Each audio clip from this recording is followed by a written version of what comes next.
So once again, thank you to the DIFC for putting on this event. Thank you to my panelists. I can't wait to get stuck in. But more importantly, thank you to everyone for coming, for making the effort, for taking the time. We really, really appreciate your attendance and hope that you enjoyed this session. Before I commence, if you gentlemen can do a very, very quick, just 10, 15-second intro on who you are and what you do. Jarrett, starting with yourself. Hello, guys. My name is Garrett An. I'm Vice President of the Huawei Cloud Middle East and Middle Asian. It's my pleasure to stand here and communicate with others. So thank you. My name is Christian Lang. I'm the founder and chairman of TradeShift, a 12-year-old cloud SaaS and FinTech startup, maybe not a startup anymore. Raised $700 million, and I loved hearing the former panel tell us that it was not entirely the founder's fault that the last 2 years have been so crazy. Thank you. Mike Dempsey, I head up the Innovation Labs and Enterprise AI team at BNY Mellon. For those of you who may not know BNY Mellon, we're best known for being the largest custodian. We have more than 46 trillion assets in custody. We have 1.9 trillion assets under management. And also we have a set of other businesses, including large payment business that clears around $2.5 trillion a day. And we're really applying these emerging capabilities at scale across the enterprise. Hi, my name is Philippe. I lead a global financial service practice for Arthur D. Little. I'm passionate about disruption, and I've been working on banking, disruptive models, transformation, and FinTech for the past 20 plus years. Thank you, gents. So let's get started. So I'll start with yourself, Michael. So as the head of innovation and advanced solutions, BNY Mellon, you're a very large financial institution. I'm curious, what's your thoughts to FinTech startups? I mean, are you seeing them as a threat? We do not. We actually see startups as a very important part of the ecosystem.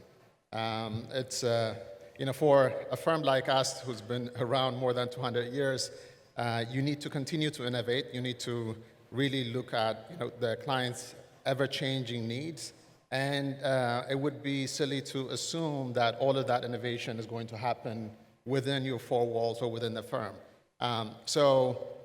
Taking a more pragmatic view in terms of what your core competencies are, and then at the same time looking at startups who are really focused on specialized capabilities that you can bring in, tap into that, and really complement the best of capabilities that you have. Is how we see it actually evolving. So, just to give you an example, we, for instance, process more than 100 million trades a year. And one of the AI use cases that we've applied is, can we give our clients a real-time indication of whether a trade is going to settle on time or not using machine learning? So when you look at it, we have the expertise in-house, we have the data that are some of the core ingredients to build that solution, and that's essentially what we've done. But some of the core support infrastructure, for instance, the machine learning, ML ops, we don't need to build that ourselves, right? So we look at that and say, how do we bring in these best capabilities and deploy them to get to those outcomes faster?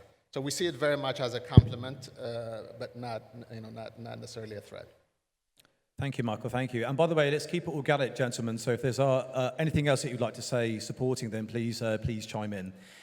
Christian, before I throw it over to yourself, I'm looking pretty boring, very bland. Those shoes, I mean, if there's an award for the best trainers or pumps today, I think that you've won it. So give me a bit of flavor on the shoes. Well, I'm a founder from San Francisco. That's how we dress. This is the dress code, I think. I've actually noticed, there's far more suits. I mean, there's still a few people in T-shirts, but there's far more suits than there used to be. And I think that's a sign that FinTech is becoming a bit more boring, and I think that might actually be a good thing. So. And also, the VC money is running out, so there's less cool swag around. Yeah.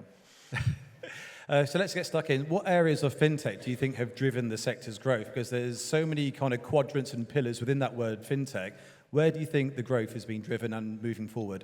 I mean, I think there was a lot of good points on the prior panel, which is that the FinTech has primarily been driven in the user experience and in the consumer space. I think FinTech startups have had two main edges. One is that the banks have regulatory capture. It's hard for them to move as fast, and it's hard for them to create and innovate as fast as you also was just mentioning. But I think the other thing here is that fintech has been able to exploit a whole new generation of technologies that came out, right?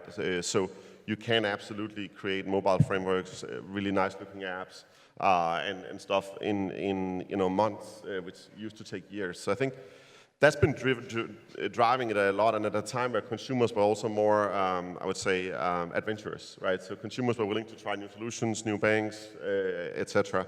And I think that's been driving a massive amount of the growth. We also have had regulators around the world that have been a bit more open to it, right? We've seen in the UK, the regulators has been very forward. Here, the regulator's been very forward. So I think it's a combination of those things. I do think a little bit like was also said before, which is if we don't think about the whole stack, that's going to be a problem. And I think a lot of these startups that are only customer acquisition channels, they're going to be challenged hard in the years to come.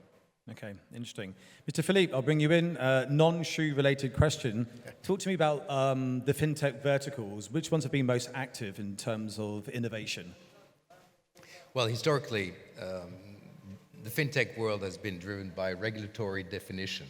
And you have payments, you have neobanks, etc., very much following what has been the legacy canvas, as it were.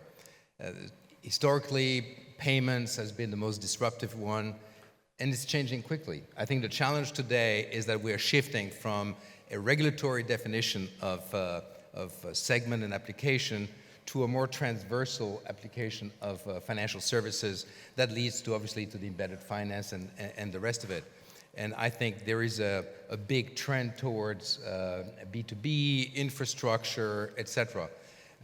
We see, however, some inroads from traditional, what I would call category killers. If I take the example of a Stripe that everybody knows, well, they're evolving into treasury products. So they really begin to encroach into segments which historically were not their core focus.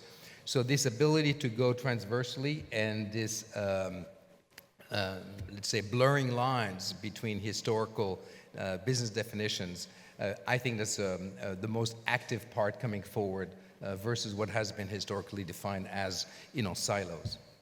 Okay, thank you, Philippe. Jarrett, trying to bring yourself in, going back to the growth, because at FinTech, so many segments, so many pillars. In your view, where do you think the growth is moving forward? Okay, in recent years, we say that cashless payments is become more and more for millions, and digital payment is a very big chance for us.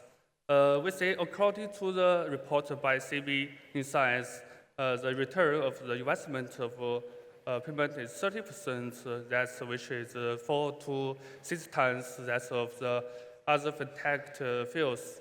I think the market of traditional fintech is squeezed by the mobile payments.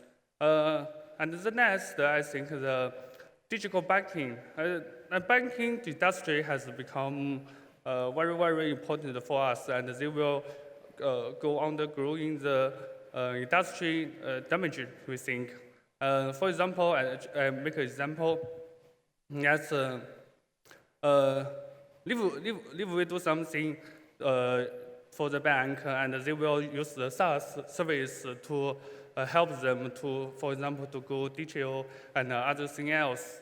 And I think the young generation of us will go, will turn to access digital service and or access the service online. That's a good chance for us, I think. Yeah, thank you, Okay. thank you. Thank you very much. Moving back to yourself, Michael. So how are BNY Mellon, how are you operating in this fintech ecosystem? Are you creating partnerships? Are you collaborating? Is it a happy marriage? Give me a bit of an insight on that front. Sure, it's really very multifaceted. I think, as I mentioned earlier, we're a large institution, primarily serving institutional clients, asset owners, asset managers, and corporations, and touching 20% of the world's investable assets, right? So when you're operating at that scale, it's super, super important that, that you are resilient. And actually that is a core requirement, from our clients. That's why we're a trusted partner in that capacity. So, but at the same time, as I mentioned, we need to continue to innovate. So we need to find the right way of actually doing that in a responsible fashion. So we have a dedicated digital partnership team that actually scours, the capabilities that are emerging in the marketplace, and see how we can bring those capabilities. And that can be, and sometimes it can be a vendor relationship, sometimes it can be a partnership. And we also make strategic investments when it's appropriate as well. But the bar is very high. And we, it's a two-way street. For the startups as well, working with us, they would find to actually learn about, not only getting access to the clients and the data that we have, but also learning about, the client's expectation, and learning about, actually the risk management, the compliance, and everything else that comes with it that they may not necessarily have all the resources, when they're starting out as well. So they benefit from that relationship. So it really is just having a very deliberate way of actually, tackling that, and being very conscious about in terms of what do we build in-house, what do we buy, what do we partner with, and really just having that humility that I mentioned, saying, okay, look, not everything needs to be built in-house. We need to take advantage of, the best of breed out there.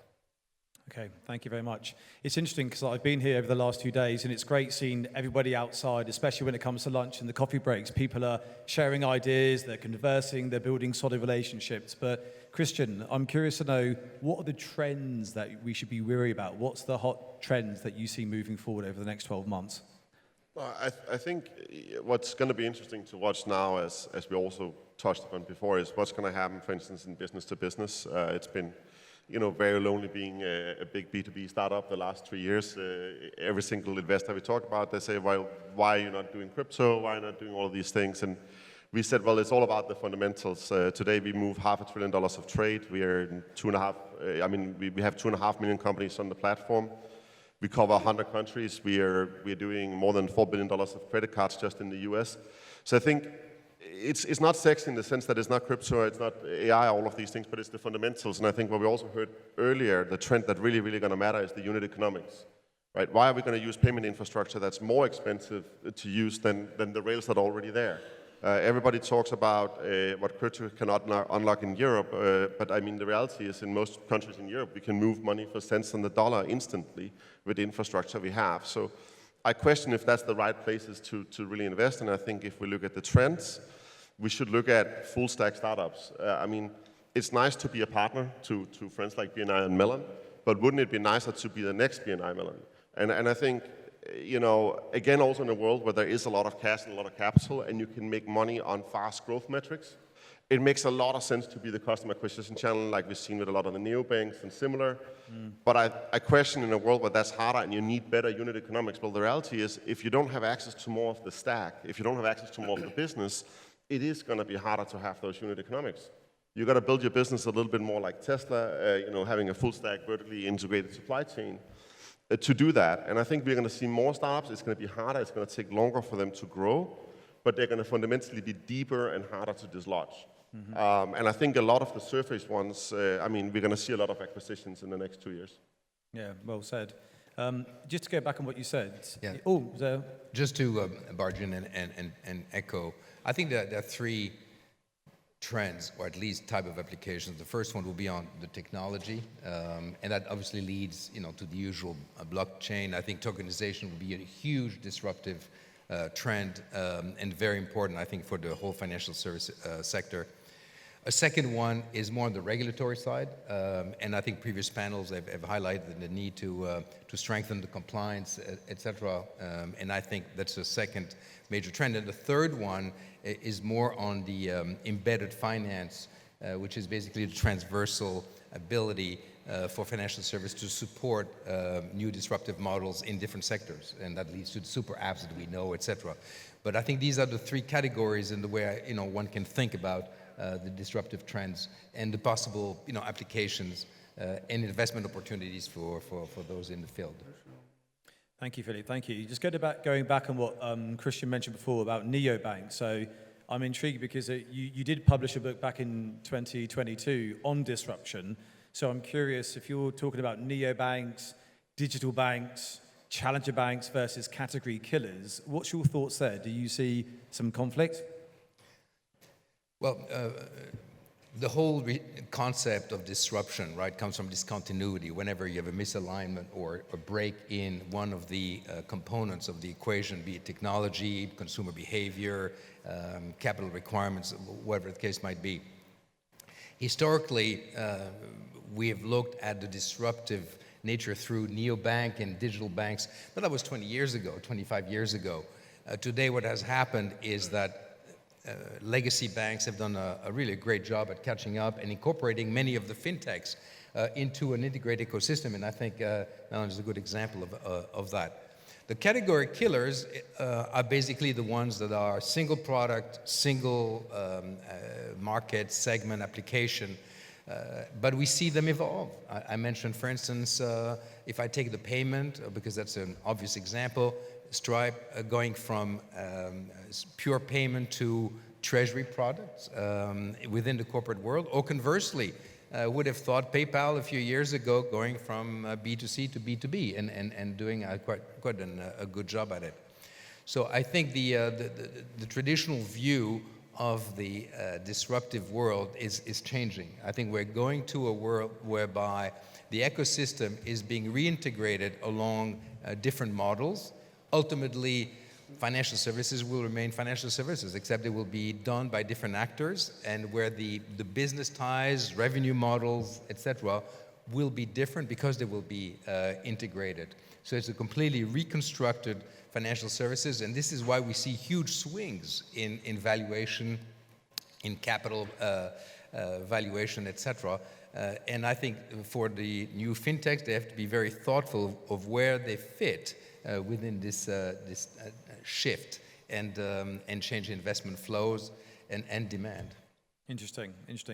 Jared, I'd like to bring you back in on the previous question actually about trends. So we've heard from Christian, we've heard from Philippe, we talked about technology trends. Any trends that you foresee that you'd like to allude to? Okay. Competition among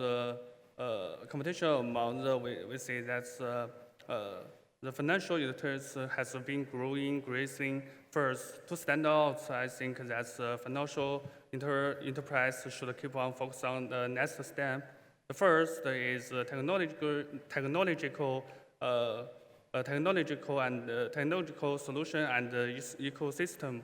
Focus on, for example, stays on what they should do and stays on what they want to improve their revenue, I think. And the second is reduce the cost and improve effective. For example, if they want to increase their control, they want to, especially for risk control, to, for example, think their rest in the control and the flinter customers with little credit information, especially on small to medium business.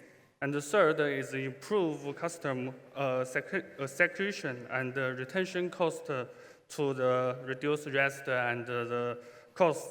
The third, I think, is security compliance to comply with the high compliance requirements and the local security the standard of financial industry, and to ensure secure and make sure to ensure secure transaction and server migration.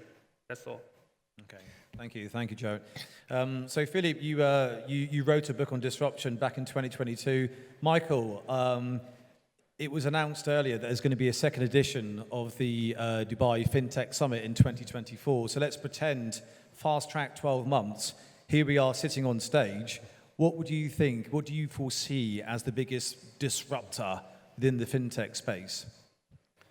In one way I think I can caveat that it's I know there's a tendency, for us to overestimate what's going to happen in the short term, and severely underestimate, what's going to happen in a little bit longer term, right? So with that as a caveat, I think AI, we are really at an inflection point. It's going to absolutely transform, many sectors, including, financial services. We're seeing that already today, but you're starting to see actually it permeating, particularly with the advent of, the generative AI. It has woken up, people, attention in terms of, and really just given the different possibilities. I know we're still super, super early days of, discovering this capability and what it can do. But when you think of the productivity gain that is going to be harnessed from this, and I would still be, again, the first one to admit that we're not really thinking far enough in terms of what it can do. But that's going to absolutely change, it would be a game changer. Just with the traditional, if you can call it that, the other version of the more established AI, we're starting to embed that as we speak already. So I mentioned earlier in terms of giving clients, for instance, real-time analytics on trade, whether it's going to settle or not. That's a game changer for them because it's tens of millions of dollars of penalties that they can avoid, and they can free up locked up liquidity because of that. We're starting to actually embed that in how we make decisions internally in terms of how you manage liquidity, how you can actually forecast in months ahead, and have and actually be able to experiment with different scenarios as well. So all these things people are starting to see it actually in their own space, and that is now really changing in terms of how we're going to do business, how we're going to launch new products, how we're going to target customers, and really just address a number of those unmet needs. So of course I'm biased, focusing on AI as a sector, but that's going to be truly a game changer. Doesn't necessarily need to be in the next 12 months, but in the years ahead, it's going to be truly transformative. Thank you. I think it's a very good thought-provoking question. I've seen Christian put his hand up, and I've seen Philippe as well. Christian, you first, please. Same question to you. Yeah, no, I think AI is obviously the big one, and I think we can see it already now in, pretty much every company in the world. People are using it, and I think what we got to remember here is that all of these AI models, the generative ones that are out there, they're trained on the same data. They're trained pretty much on all the data on the internet. So there's, in the future, going to be very little edge between, say, a Bing or a Google or an OpenAI. The thing that's going to be the true differentiator is the ones that can access the proprietary data, that can access the data that are hard to get to. And to cross that wall, you've got to build trust, right? And you cannot have AI in an enterprise that hallucinates and make up new things or come up. So I think that trust gap is going to be incredibly important to cross, because that's also where a lot of the value is. I mean, if you want to go out and spend $4 billion to compete with OpenAI in the public space, you can do that. But I think where a lot of the value is for the enterprise is getting inside that enterprise firewall. So I think that's going to be one big one. And then maybe a little bit provocatively, when we talk about FinTech, I think AI will certainly create a very large market for unemployment insurance and also refactor pension models quite dramatically in every country in the world. And I don't think that's an underestimate. So something to look at. Well said. Philippe? We need to, I think, distinguish between AI's fundamental technology, which is really the ownership of big tech, and the application of AI within FinTech, and to what extent it changes the business model, revenue model.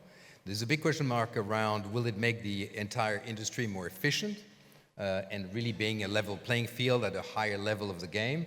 Or will it really create a distinctive competitive advantage for a number of players gaining a lasting competitive advantage? I think the jury is still out. And since we're listing different technologies, there are the ones that are, let's say, less visible around the infrastructure. I think economic pressures to consolidate some of the actors in the FinTech world will lead to some quite substantial infrastructure play that we don't necessarily see today. And I know it's more B2B, it's less sexy, as you mentioned, but I think it's absolutely fundamental given the nature of the financial service industry. If I take, for instance, in the banking in Scandinavia, many banks share part of their banking system collectively managed by the central governments, and basically banks compete on the front end, but all of a sudden makes the entire industry more efficient. If we look at different markets where there's a higher fragmentation of legacy players and a number of new disruptors, it begs the question, right?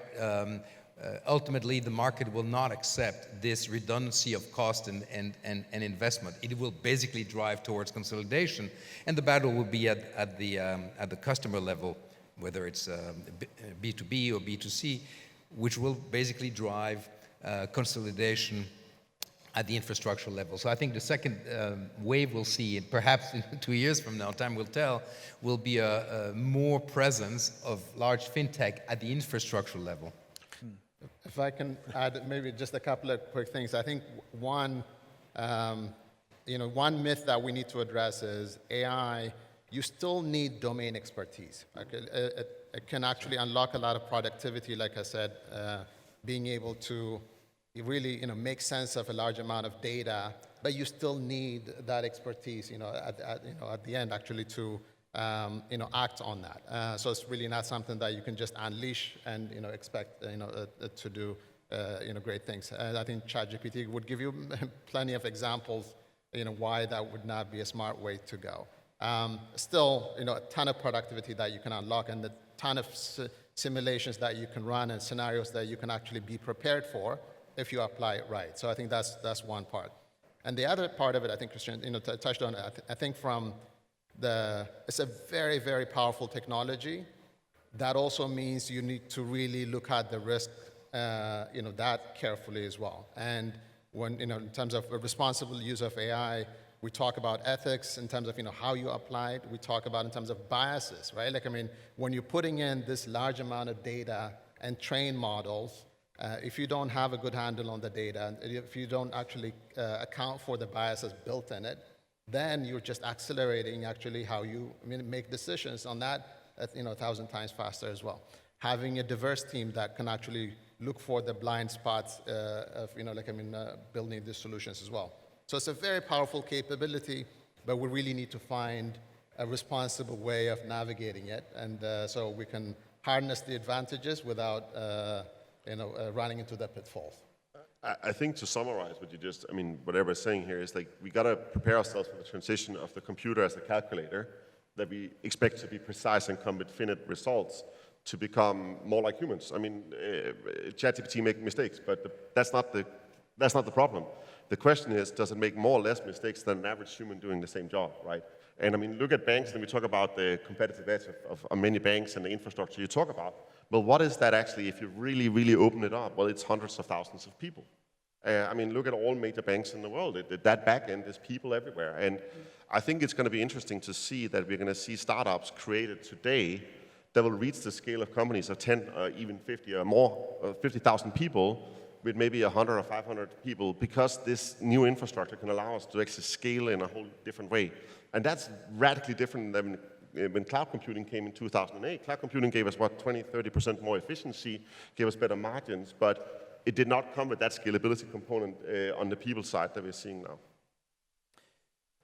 Anything else, gentlemen?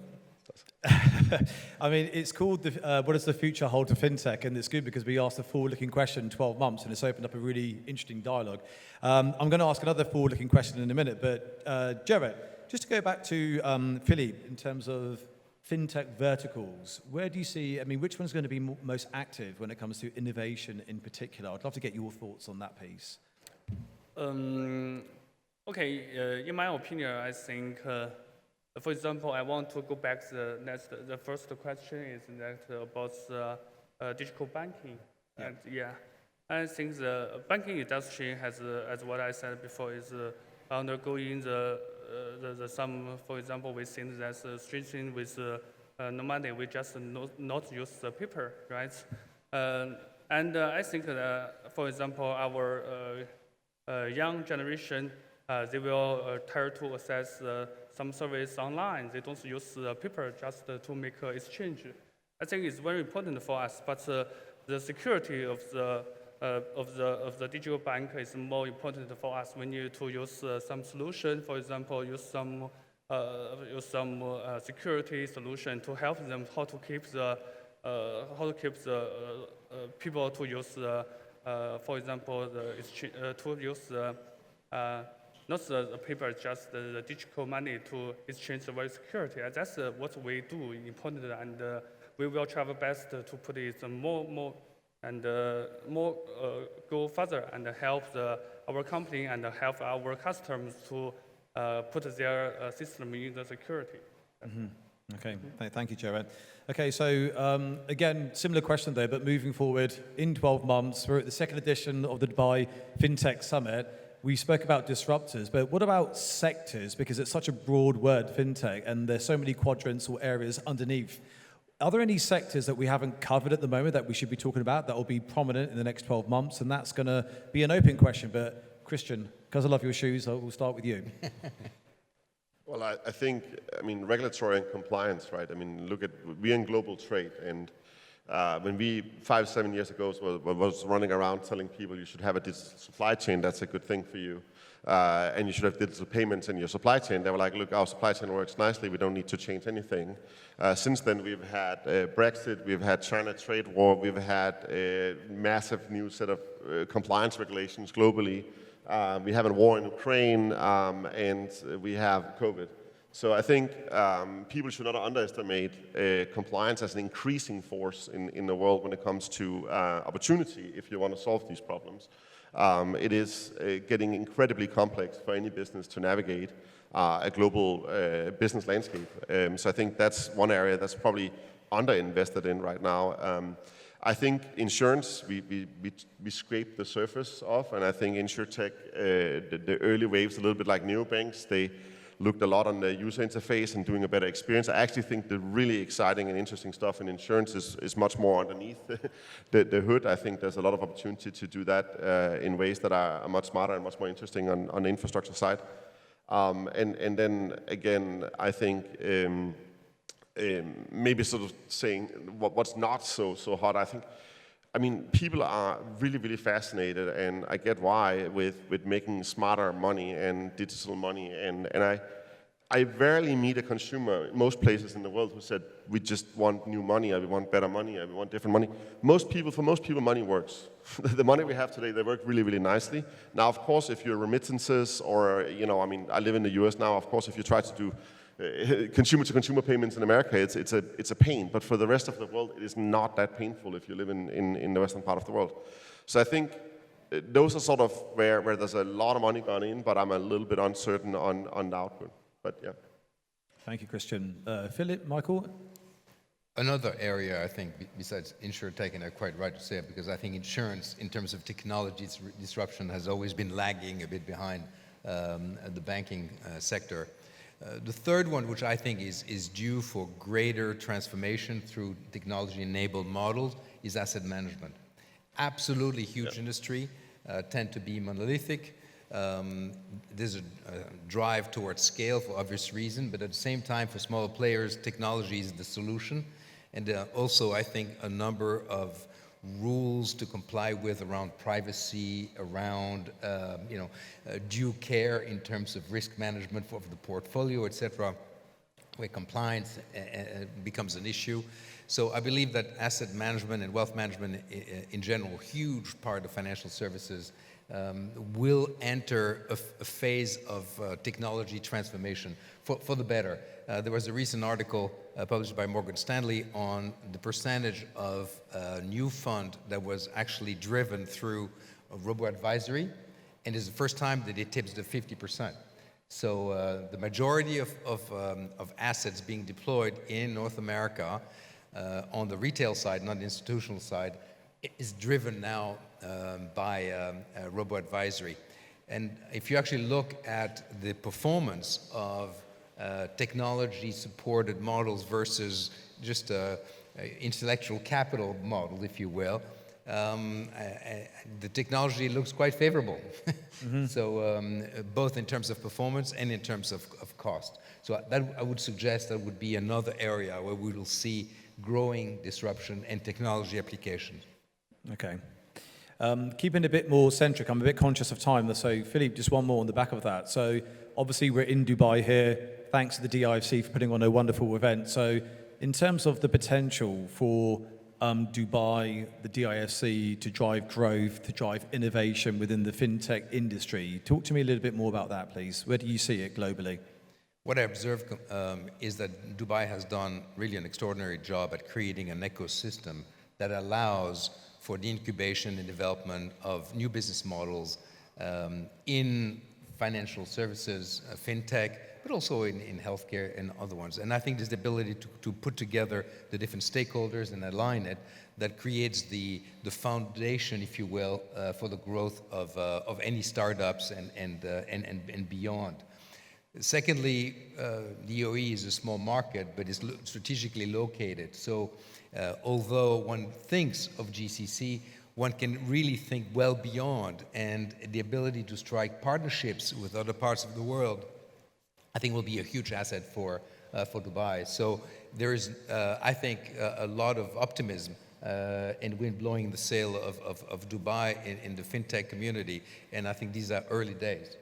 Yeah, lots of optimism indeed. Anything from yourself, Michael?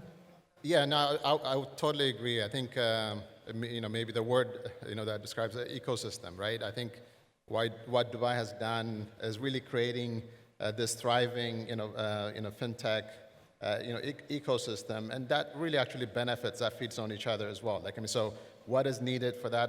You need to have the right frameworks that actually enables and the regulatory position as well. I know that is a hard, difficult balance to strike, because you want to have responsible innovation.